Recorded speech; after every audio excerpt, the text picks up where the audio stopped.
आज हम बहुत ही महत्वपूर्ण टॉपिक पढ़ रहे हैं। टॉपिक का नाम है वर्ग या वर्गमूल। ये टॉपिक थोड़ा सा क्लियर होने के बाद में हम आगे टॉपिक पढ़ेंगे घन या घनमूल। टॉपिक कोई भी पढ़ने से पहले हमें इनके जितने भी बेसिक डाटा है वो कंप्लीट होने चाहिए। अगर हमारे बेसिक डाटा कंप्लीट रहेंगे तो हमें किसी भी प्रश्नावली को पढ़ने में समस्या नहीं रहेगी। हमने विशेष रूप से रीट और सेट के स्पेशल बच्चों के लिए ये निकाला है ताकि बच्चों को जितने महत्वपूर्ण और अधिकतम हार्ड क्वेश्चन है उनकी प्रैक्टिस हो सके और उनको परेशान नहीं होना पड़े। लंबा वीडियो हम जानबूझ के नहीं बनाते ताकि आपका समय खराब नहीं हो और आप इस वीडियो की स्पीड बढ़ा के जैसे भी आपको उचित लगे वैसे आप देख सकते हो। अब देखो, सबसे पहले वर्ग और वर्गमूल है तो मुझे ज़रूरी है कि बेसिक बताऊं तभी क्वेश्चन करने में आनंद आएगा। वर्ग का मतलब होता है किसी भी नंबर का आप स्क्वायर निकालते हो। स्क्वायर का अर्थ है जैसे कोई भी नंबर है 2, उसका स्क्वायर मतलब उस नंबर को हमें 2 टाइम्स मल्टीप्लाई करना। अगर कहीं पर लिखा हुआ था 3 का स्क्वायर, इसको मतलब 3 को 2 टाइम्स मल्टीप्लाई करना। अगर कहीं पर भी लिखा हुआ था 4 का स्क्वायर, इसका मतलब उसको भी कितने टाइम्स मल्टीप्लाई करना है, 4 को 2 बार। ऐसा है घनमूल में चलता है। घनमूल को हम इंग्लिश में बोलते हैं क्यूब, अर्थात किसी भी नंबर को 3 टाइम्स मल्टीप्लाई करना। कितने टाइम्स? 3 टाइम्स। जैसे 2 है, 2 को हमें कितने टाइम्स गुणा करना है, 3 बार। अगर इसी प्रकार 3 का आ जाता है तो हमें 3 को भी आपस में कितनी बार गुणा करना है, 3 बार मल्टीप्लाई। और स्क्वायर में हम 2 बार कर ही रहे हैं। अब ये घन और घनमूल कुछ समय बाद में पढ़ेंगे, पहले इसके डाटा हम कंप्लीट कर दें। तो आप एक चीज़ नोट कर रहे हो कि ये 2 बार आता है, इसको 2 बार गुणा करना है, तो मैं यहाँ पर स्क्वायर लिख देता हूँ, 1 का स्क्वायर। हालांकि आपका थोड़ा बहुत समय खराब है लेकिन ये लिखना बहुत ज़रूरी है। लिखने से क्या होगा कि आपके बहुत सारे डाटा क्लियर हो जाएंगे और आपको समझ में आ जाएगा कि कौन सा सवाल किस प्रकार हो, क्योंकि कई बार एग्जाम में इस प्रकार का क्वेश्चन आ जाता है। क्या क्वेश्चन आता है? जैसे 1 का स्क्वायर 1 हो गया, 2 का 4 हो गया, 3 का 9 हो गया, 4 का 16, 25, 36 हो गया, ये गुण 50। हालांकि ये लिखने वाली बात नहीं है, लेकिन ये लिखेंगे, इनका कोई क्वेश्चन करेंगे तभी हमारे ये लिखना सार्थक है। ये 1 से लेकर 10 तक मैंने वर्गमूल लिखा, वर्ग लिखा, स्क्वायर। अगर 1 से 10 नहीं लिखकर आप आगे भी लिखते हो, या मान लो 11 का लिखते हो, चाहे 12 का लिखते हो, या 13 का लिखते हो, या 23 का लिखते हो, या 34 का लिखते हो, तो आप एक चीज़ नोट करोगे, भैया इकाई के नंबर तो ये रहेंगे ना, और इकाई के नंबर को आप 2 बार मल्टीप्लाई करते हो तो 1 को 1 आया, तो 2 को कितना आया, 4। आप 12 का स्क्वायर करोगे तो भी लास्ट में तो 4 ही आएगा, और 2 का स्क्वायर करोगे तो भी लास्ट में 4 ही आएगा। अर्थात आप कितनी भी संख्या से लाख तक गुणा कर लो, जो इकाई का नंबर है वो इसमें इकाई का अंक आएगा, वो ही उसके वर्ग में इकाई का अंक आएगा। कभी भी चेंज होने की जरूरत नहीं है, चाहे आप वर्ग देख लेना, चाहे घन देख लेना। अब आपको इतनी चीज़ देखने के बाद में आपने एक चीज़ नोट करी होगी, और नहीं नोट करी है तो नोट करना बहुत ज़रूरी है। आप नोट करो उस चीज़ को। वो चीज़ क्या कह रही है? वो चीज़ ये कह रही है कि यहाँ पर 1 आ गया, 4 आ गया, 9 आ गया, 16 आ गया, उसके 6 आ गया, 5 आ गया, 6 आ गया। देखो, 1 आ गया, 4 आ गया, 9 आ गया, 6 आ गया, 5 आ गया, 6 मैंने लिख दिया, 9 मैंने लिख दिया, 4 मैंने लिख दिया, 1 मैंने लिख दिया, 0 में लिख रहा। कोई भी संख्या का वर्ग याद कर तो इतनी संख्या आती है। आप मुझे बताओ इसमें 2 कहाँ है, 3 कहाँ है, इसमें 7 कहाँ है, इसमें 8, इसमें ये संख्या इनमें नहीं है। जब ये संख्या नहीं है तो हम क्या करें? करना कुछ नहीं है।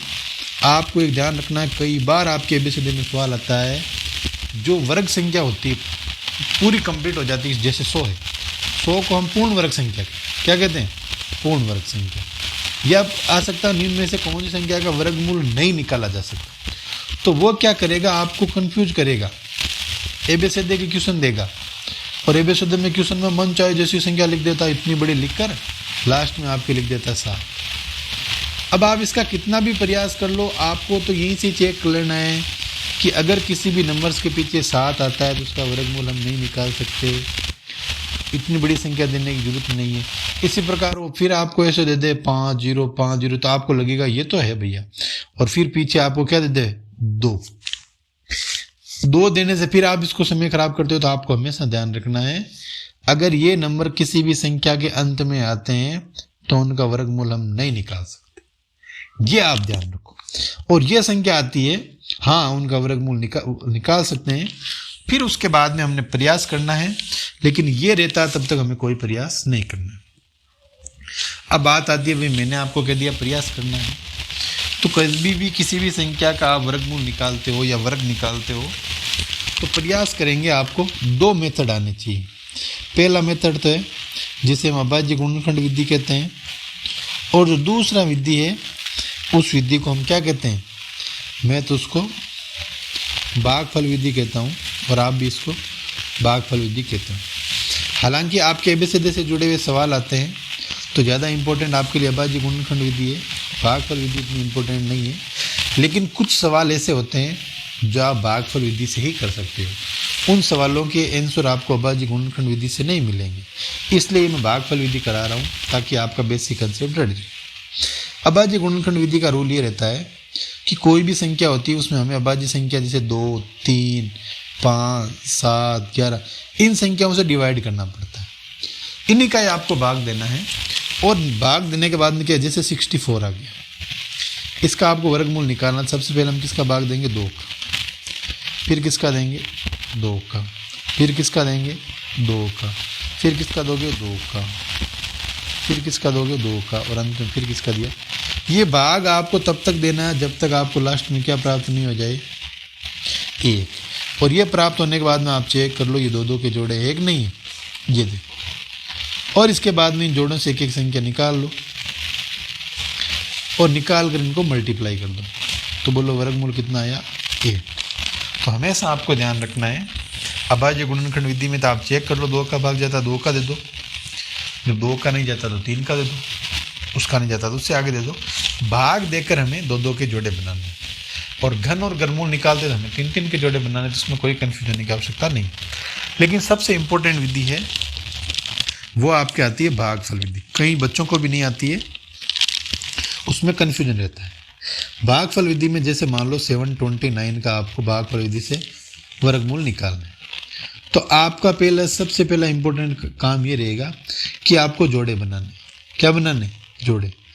और एक चीज़ आप हमेशा ध्यान रखना, जो जोड़े बनेंगे वो इस साइड से बनेंगे, इधर सब 2 संख्याओं के जोड़े बनेंगे। जब 2 संख्या तब तक 2 के जोड़े बना दो, जब 2 नहीं है तो लास्ट में 1 संख्या तो 1 का जोड़ा। अब आपको सबसे पहले 7 में भाग देना है, तो हम जैसे सामान्य रूप से भाग देते हैं तब तो 6 का देते हैं, 7 का देते हैं, लेकिन इसका टेक्निकल तरीका अलग रहेगा कि हम इसमें वर्गमूल निकालने का प्रयास कर रहे हैं। तो आपको जैसे 2 को 2 से गुणा करते हो, आप किससे गुणा करते हो? 2 को 2 से गुणा करते हो, कितना आता है 4, और 3 को 3 से जब गुणा करते हो कितना आता है 9। मुझे बताओ आप इसमें ये भाग दोगे, ये 2 का देंगे, क्यों देंगे कि ये 4 है, 9 तो 7 से बड़ा हो जाएगा, तो मैंने ये 2 को 2 से गुणा किया, कितना आया 4। और इसमें गुणा ही नहीं, फिर जोड़ना भी है, ये जोड़ दिया 4। 7 में से 3 गए, 4 गए, कितना है 3। पूरा जोड़ा उतरेगा नहीं उतरेगा, ये 29 का जोड़ा उतर गया। अब आपको 4 से गुणा करना, कैसे गुणा करना है?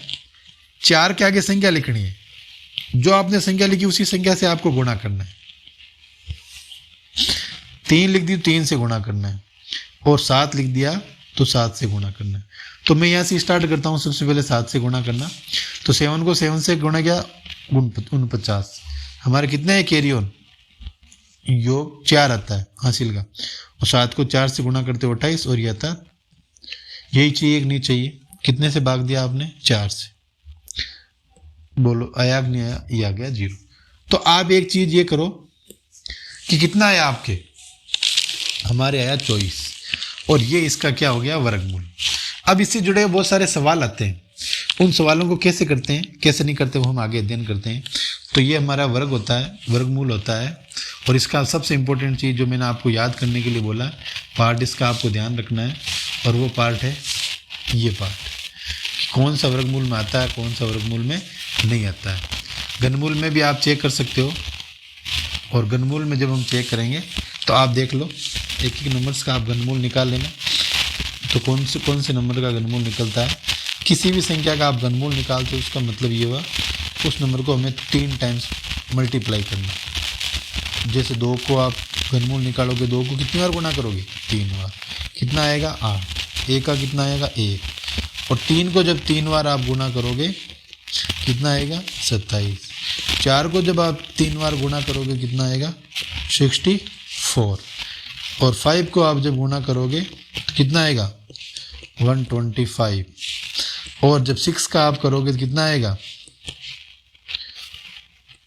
216, 7 का करोगे तो कितना आएगा 343। इस प्रकार आपको इनको गुणा करके चेक करना है, और पीछे वाले संख्या का नियम कौन सा बनता है ये ध्यान रखना है।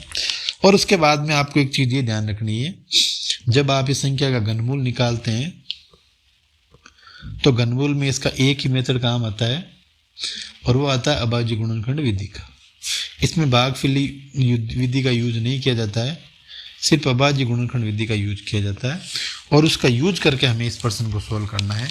कई बार देख लो, जैसे आप 27 का हमें निकालना है तो हम इसमें 3 का भाग देंगे, कितना आएगा 9, फिर 3 का देंगे, कितना आएगा 3, और 3 का दे दिया, कितनी बार आया 1। अब इसमें घनमूल और घन में हमें 3-3 के जोड़े बनाने हैं। जब वर्ग और वर्गमूल ज्ञात किया तो हमने कितने कितने के जोड़े बनाए, 2-2 के बनाए। तो ये चीज़ आपको ध्यान रखनी है। अब देखो आगे से जुड़े हुए कुछ अच्छे अच्छे सवाल हैं वो हम करते हैं। देखो ये सवाल करना है, इन सवालों की मैंने आपको मेथड बताई थी, इन सवालों की, लेकिन आप मेथड से इनको हटके मैं आपको सवाल का कराने का प्रयास करूँगा। कई बार बच्चों को क्या होता है कि डायरेक्ट फॉर्मूले याद कराते हैं तो फॉर्मूले भूल जाते हैं। आपको क्या करना है, सबसे पहले तो ये चेक करना कि इनमें प्लस है या माइनस।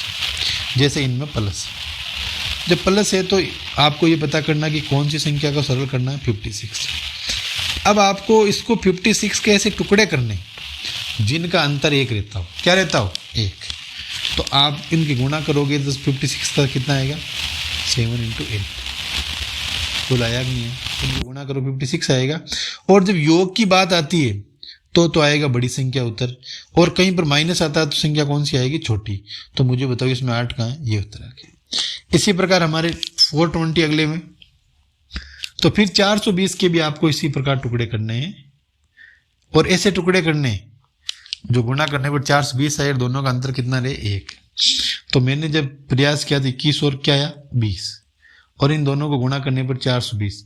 आपने इस प्रश्न में ये चेक किया होगा कि माइनस है, तो माइनस के लिए हमें से कौन सी संख्या का यूज करेंगे, छोटी वाले का। तो ये आंसर है। बोलो प्लस और माइनस से जुड़े हुए सवाल समझ में आए कि नहीं आए। आपको फॉर्मूला नहीं, डायरेक्ट याद करना। अगर उसके बाद में इस प्रकार के सवाल आते हैं जिनमें कुछ भी नहीं आता है, सेम टू सेम संख्या आती है और गुणा का चिन्ह आता है, तो आपको घबराने की जरूरत नहीं है। जो संख्या है वही हमारी उत्तर होगी। जैसे 3 है तो 3 उत्तर आ गया, ये 12 है तो ये 12 उत्तर आएगा। अब आप कह दोगे सर ये तो कैसे उत्तर आए, इनका क्या टुकड़ा। तो देखो ऐसा है, एक द्विघात समीकरण होती है,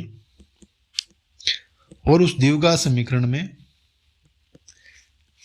एक थ्योरम होती है श्रीधराचार्य सूत्र की, उसका यूज किया जाता है। जैसे मैं इस सवाल में यूज करता हूं, मैं सबसे पहले इसको x के बराबर ये मान लेता हूं।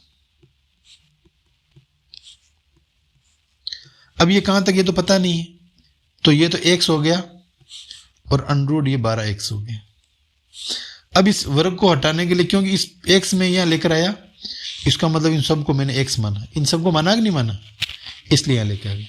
उसके बाद में यहाँ x² आ गया और यहाँ 12x आ गया। 12 को आप अंदर लेकर जाओगे, 12x आ गया, ये बराबर 0 आ गया। इन दोनों में x कॉमन ले लिया, तो आप चेक करोगे x का मान तो 0 आ गया और दूसरे x का मान कितना है 12। तो मैंने आपको आंसर क्या बताया 12। इसी प्रकार इसका उत्तर आता है, इसी प्रकार का इसका उत्तर आता है। तीनों सवाल कई बड़ी बड़ी परीक्षाओं में आ चुके हैं, इसलिए थोड़ा सा आपको ध्यान लगाना है, दिमाग लगाना है कि हम इस सवाल को कैसे कर सकते हैं।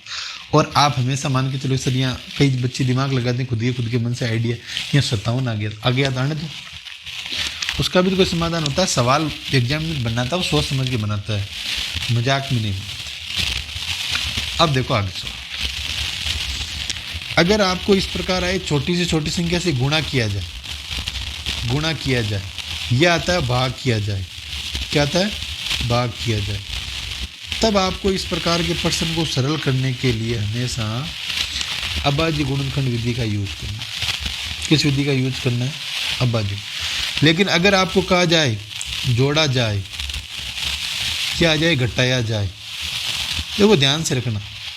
तो अब इस प्रकार का जब सवाल आए तो आपको यूज करना कौन सी? भागफल विधि। इसलिए मैंने आपको भागफल विधि बताई। अब ये बता रहा है कि 300 को किस छोटी छोटी सी गुणित संख्या से गुणा किया जाए, ये संख्या क्या बन जाए? तो हमें सबसे पहले इनका वर्गमूल निकाल आना चाहिए। तो 300 का आप 2 में भाग दिया, कितना आया? 150। फिर आपने 2 का भाग दिया, कितना आया? 75। 2 का भाग जाता नहीं है इसमें, अब आप इसमें 3 का भाग दिया, ये 6 बार, और ये हो गया, कितना हो गया? 5 बार। फिर 5 का भाग दिया, कितना आया? 25। मैंने आपको कहा अगर कोई भी संख्या है, उस संख्या का हमें वर्गमूल ज्ञात करना है तो जोड़े बनाते हैं। ये जोड़ा बना है क्या? और ये पूछ रहा गुणा करना। हम क्या गुणा करेंगे? ये जोड़ा बन जाए 3, तो इसका आंसर क्या आ जाएगा? 3। लेकिन अगर इसी सवाल में पूछ लेता कि भाग दिया जाए, तब आपको जोड़ा नहीं बनाना, तब हमेशा क्या आपको भगानी है। तो बोलो भाग किसका देते आप? 3 का। और गुणा भी आपने किससे किया? 3 से। ये आपको ध्यान रखना है। ये वर्गमूल का है ये तो, लेकिन ये घन का है। किसका है? घन का। घन के लिए हमें कितनी संख्या का जोड़े बनाने पड़ेंगे? 3 का। देखो इस सवाल को मैं थोड़ा सा मैं सरल कर देता हूं। देखो जैसे 675 है, 5 का जाएगा इसमें, 3 का भी जाएगा, तो 3 का मैं दे देता हूँ, 2 बार गया, फिर 2 बार गया, फिर 5 बार गया। फिर 3 का जाएगा इसमें, 7 बार गया, 5 बार गया। फिर 3 का जाएगा इसमें, 2 बार गया और 5 बार गया। अब 3 का नहीं जाएगा, 5 बार गया, 5 बार गया। अब 1 आ गया। अब ये पूछ रहा है कि किस संख्या से गुणा किया जाए कि पूर्ण घन बन जाए। पूर्ण घन बनाने के लिए हमें कितने कितने के जोड़े चाहिए? 3 के। ये बन गया। क्या ये जोड़ा बना? नहीं। तो आप किससे गुणा करोगे कि ये जोड़ा बनेगा? 5 से। बोलो प्रश्न समझ में आया कि नहीं है? आपके ये सवाल कई बार आता है और बच्चे यही सोचने लग जाते हैं कि किससे गुणा करें, 2 से गुणा करें, 3 से गुणा करें। वो ऑप्शन से गुणा करता है। ऑप्शन से गुणा करने की बजाय ये डायरेक्ट आता है, और आप ऑप्शन से गुणा करोगे फिर उसका वर्गमूल निकालोगे। बात वही है। इससे बढ़िया आप इसको फटाफट आप इसकी कैलकुलेशन कर सकते हो। बात समझ में आई कि नहीं आई? इस प्रकार आपको सवाल करना है। आगे देखो, अभी हमने ये सवाल तो कर लिया। वे छोटी से छोटी संख्या जिसे जोड़ने पर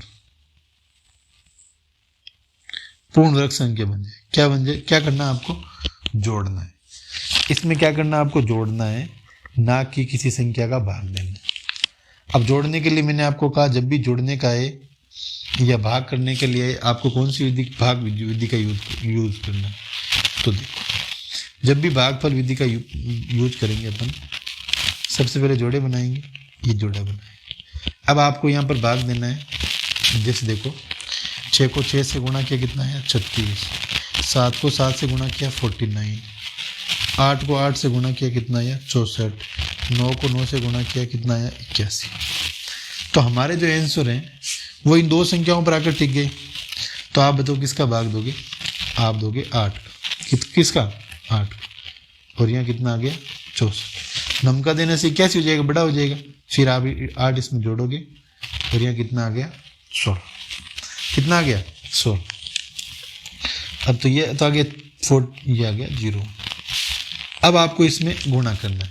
जैसे 161 को 1 से करना है, 162 को 2 से करना है, और 160 को जैसे 5 से करना है, फिर आपको 6 से करना है। तो जैसे कर देखो 6 से करो, 36 3, 36 9, 3 6 या 9।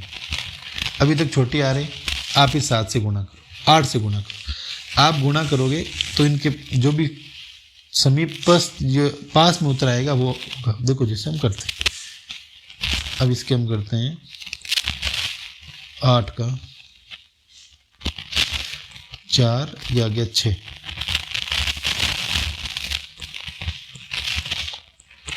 ये देखो 1344 क्या आया 1344। 1344 में यहाँ लिख देता हूँ।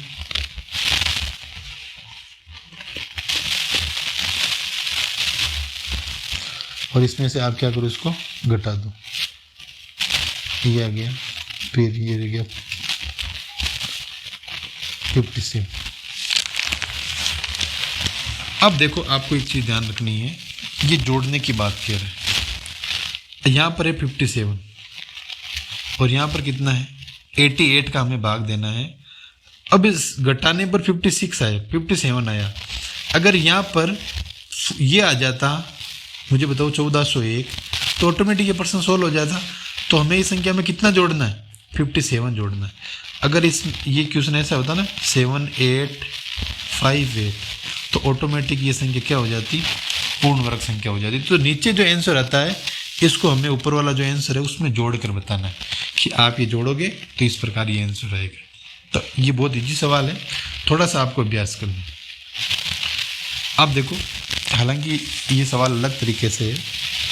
ये कह रहा है इसका वर्गमूल ज्ञात करो। क्या ज्ञात करो, वर्गमूल। अब आपके वर्गमूल है तो इन तीन में ही। इसका वर्गमूल ये है या ये है, तो इन सब का वर्ग ये है कि नहीं है, ये उत्तर वाला इन सब का वर्ग है कि नहीं है। तो आपको क्या करना है, इनका स्क्वायर करना। और स्क्वायर का सूत्र आपको आना चाहिए, जैसे a माइनस बी के होल स्क्वायर का सूत्र आपको आना चाहिए। कई जगह आपके काम आएगा, मैं लिख देता हूँ a square plus b square minus 2ab। इसी प्रकार आपके a प्लस बी के होल स्क्वायर का सूत्र भी कई जगह काम आएगा, a square plus b square plus 2ab। और एक फॉर्मूला है a square minus b square, a minus और a प्लस बी। तो आप क्या कर सकते हो, इससे वर्गमूल निकालोगे तो बहुत बड़ा फॉर्मूला होता है, लेकिन इनका वर्ग करोगे तो इनमें से कोई उत्तर आ जाएगा। जैसे मान लो ये करते हैं अपन, तो अपन क्या कर देते हैं, इसका स्क्वायर कर देते हैं। स्क्वायर करते हैं, इनका फॉर्मूला क्या होता है, जैसे ये लगा हुआ a square plus b square minus 2a और ये b, ठीक है। 4 का इसको कितना हुआ 16, √3 का कितना हुआ 3, माइनस 4 को 2 से गुणा किया कितना यार 8, ये कितना गया √3, 16 और 3 कितने 19। ये आंसर आया कि नहीं है, इसका मतलब ये कौन सा हो गया। अब आपको ये कैलकुलेशन करना, जैसे 19 है, हमें ये 19 लाना आगे, तो आगे 19 लाना है। तो देखो 4 है यहाँ, तो a square plus b square minus 2ab, इससे भी 19 आता, लेकिन यह माइनस है, जो माइनस के सूत्र से आता है, इसके नहीं है, इससे नहीं आ सकता। तो थोड़ा सा आइडिया लगाकर आप उत्तर से प्रश्न बनाने का प्रयास करो। प्रश्न से उत्तर तो हमें बनाते हैं, ये आगे भी एग्जाम में आया हुआ है, हो सकता है और भी आ जाए। आगे देखो, ये सवाल कई बच्चों को नहीं आते। पांचवा और छठा और नहीं आते हैं, बच्चे गलत करके आते हैं। ये पूछ रहा है 5 अंकों की बड़ी से बड़ी संख्या कौन सी है जो पूर्ण वर्ग है। अब भैया आप एक एक थोड़ी निकालोगे या दो थोड़ी निकालोगे। इसके लिए हमें क्या करना है, 5 अंकों की सबसे बड़ी संख्या ये लिख दो आप, ये लिख दी। अब ये निकलने के बाद में आप क्या करो, इसको जैसे जोड़े बनाते हैं ना, ऐसे जोड़े बनाकर सरल करो।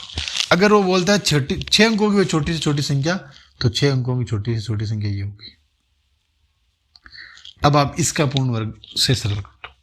अगर इनसे सरल करोगे तो ऑटोमेटिक वो संख्या घटेगी और ऑटोमेटिक वो संख्या जुड़ेगी। देखो अब कैसे जुड़ती है, कैसे घटती है, मैंने अभी आपको बताया। इसके लिए आप सबसे पहले किसका भाग दोगे, उस संख्या का भाग देना जो नीचे जुड़ के भी आएगी। 2 का दे सकते हो, 3 का दे सकते हो, 4 का दे सकते हो। जैसे मान लो मैंने 3 का दे दिया, तो 3 को 3 से जोड़ोगे कितना आएगा 6, यहाँ 3 का 3 0 बच गया, पीछे कितना बच गया 99। बचा कि नहीं बचा, पूरा जोड़ा उतर गया। अब 99 उतरने के बाद में आप क्या करोगे, इसको मल्टीप्लाई करोगे, जिसे 1 से कर दोगे। 1 से करोगे तभी 69 का 2 से तो ज़्यादा हो जाएगा, ठीक है। तो ये मैंने 1 से कर दिया। मुझे बताओ, जब 1 से किया तो 1 जोड़ दिया आपने, 62 आ गया आपके पास। अब इसमें से आपने घटा दिया तो ये आंसर आपके आ गया। अब ये आपके पीछे बच गया। अब आपको क्या करना है, 62 को जैसे अलग अलग मल्टीप्लाई करना, जैसे आपने कर दिया 5 से, किसे कर दिया 5 से कर दिया, 6 से कर दिया, इस प्रकार हम करते जाते हैं और इस प्रकार हमें इसे सोल्व करना है।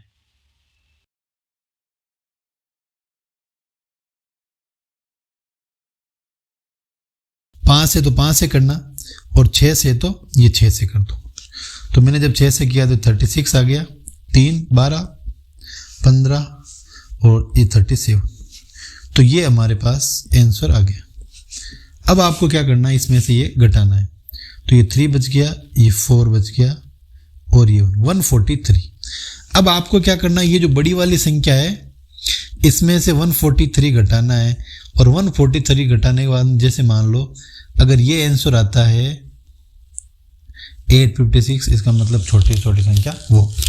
इसी प्रकार आपको यहाँ पर 3 से शुरू करना है, चाहे 4 से शुरू करना है, ये क्वेश्चन आपको करना है और कर ये चेक करना कि इसमें क्या घटाना है और क्या जोड़ना है। तो आपको अपने आप इसमें जो भी आंसर आएगा वो इसमें जुड़ जाएगा, इसमें जो आया वो इससे घटा। तो बोलो ये चीज़ समझ में आएगी नहीं। इस प्रकार आपके डाटा क्लियर होनी चाहिए। इसका आपको वर्गमूल निकालना है। ये पौधे है तो ये 2 लाइन में जमाना चाहता है। प्रति पंक्ति उतने पौधे हैं जितनी पंक्तियां हैं, तो पौधे और पंक्तियां बराबर है, 2 सेट बनते हैं। तो 2 सेट के लिए हमें क्या ज्ञात करना है, वर्गमूल। अब ये सवाल परीक्षा में ज़्यादातर बच्चों के आते हैं और जब ये सवाल आते हैं तो बच्चा इस तरह घायल हो जाता है कि जैसे उसने कभी क्वेश्चन किया ही नहीं, जबकि उसे घायल नहीं होना चाहिए, उसे कॉन्फिडेंशियल करना चाहिए। क्योंकि इस प्रकार के सवाल सारे आते हैं, वो टेक्निकल सवाल होते हैं, वो बहुत छोटे सवाल होते हैं। जैसे ये सवाल आ गया, अब इनके ऊपर 3 लगा हुआ है, इसका मतलब ये तो मान के चलो इनका वर्गमूल ज्ञात करना है। ये 3 लगा हुआ है। अब आप देखो पॉइंट के बाद में कितनी संख्या है, पॉइंट के बाद में कितनी संख्या है, 6 संख्या। कितनी संख्या है, 6। तो आपको क्या करना है, उस संख्या के पॉइंट को हटाने के लिए उतने ही जीरो लिखने हैं। 3 4 5 और ये 6 जीरो लिख दिया, नहीं लिख दिया। अब आप सब जानते हो अच्छी तरीके से, अगर 1000 आता है, कितना आता है 1000, तो 1000 का आप घनमूल निकालोगे तो कितना आएगा 10। और इसका घनमूल निकलता नहीं है, इसका अगर आप घनमूल निकालोगे 3 पर 1 जीरो आता है, 3 जीरो पर 1 तो 2 जीरो आता है, तो इसका घनमूल कितना आएगा 100। तो आप मुझे बताओ जब इसका घनमूल निकालोगे तो आपके पास कितना आएगा 100। और अब इसके पॉइंट लगाना है, कितने जीरो है 2, तो कितनी संख्या छोड़कर पॉइंट लगाना 2। ये लो भाई, अगर 10 आता है तो पॉइंट 1 आता है और 100 आता है तो पॉइंट 01 आ गया। कहाँ आया इसमें, यह है। बोलो बात समझ में आएगी नहीं। इस प्रकार ये क्वेश्चन आते हैं, लेकिन कहीं ना कहीं बच्चे इसमें गलती आप कर देते हो क्योंकि हमें कभी प्रैक्टिस नहीं करते हो ऐसे सवालों की। आगे सवाल देखो, ये अब ये सवाल आ गया तो आपको ये ध्यान रखना है। ये देखो पॉइंट के बाद में कितनी संख्या है 3, तो मैं 64 लिख देता हूं और पॉइंट के बाद में कितने जीरो लगा देता हूं 3।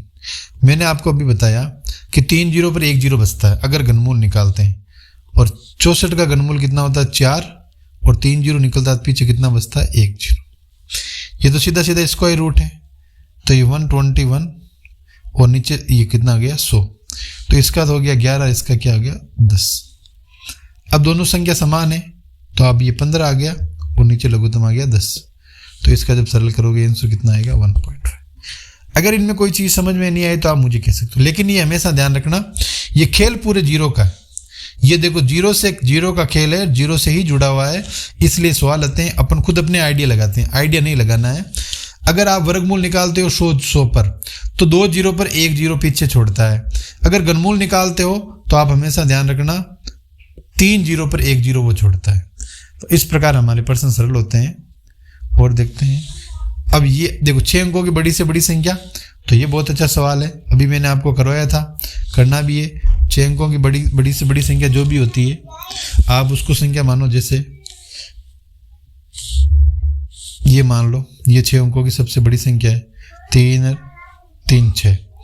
अब इसके लिए क्या करना है आपको, भागफल विधि का यूज करना है और भागफल मेथड का यूज करके सवाल करना है। 1, 2 और 3 तीनों सवाल इस प्रकार ही करने।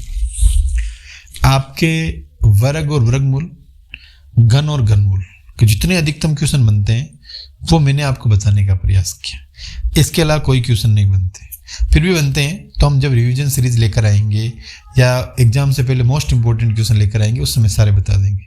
इसलिए आपको अच्छा पढ़ना है, समय देना है, आपका समय खराब नहीं किया जा रहा है, मैं खुद अपना महत्वपूर्ण समय निकाल कर आपको समय दे रहा हूँ। ठीक है, बहुत बहुत धन्यवाद हमसे जुड़े इसलिए, थैंक यू।